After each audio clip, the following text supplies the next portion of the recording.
Xander. So I was looking at the coolant because we started to drain it. And Yeah, it's nice and clean, yeah. And the so oil. I pulled the dipstick. Boy, that's pretty nasty. So what's it smell like? Let me smell it. Ooh, a little bit of fuel too, but no big deal.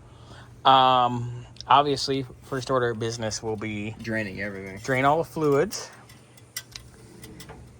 Get the suspension braces out. And then engine and trans out. So we can get this out and get everything clean. Then we can start getting ready to start on our front suspension conversion.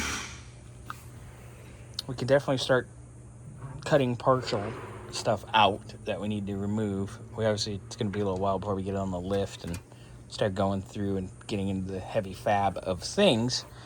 But for right now, we're just going to get the engine out, which is good because we can get it up on a stand and fully go through it, maybe reseal it. We have at least one, right? I might order another one because we got to pull my motor too. Yeah. I've been slacking.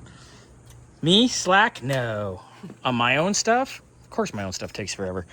All right, so Xander's going to drain the coolant, drain the oil, try to drain the oil out of the trans, pull the drive shaft, get all these suspension braces out. You can actually undo the shocks right now because this stuff isn't going to be in here.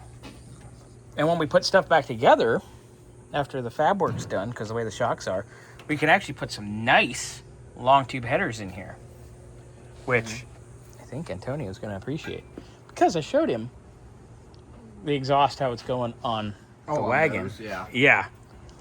Yeah, these So, headers are kind of... But because it's going to have a steering rack and Mustang 2 front end, we can put nice headers, have plenty of clearance, have nice duals with an X, just have quality stuff. But yeah, buddy.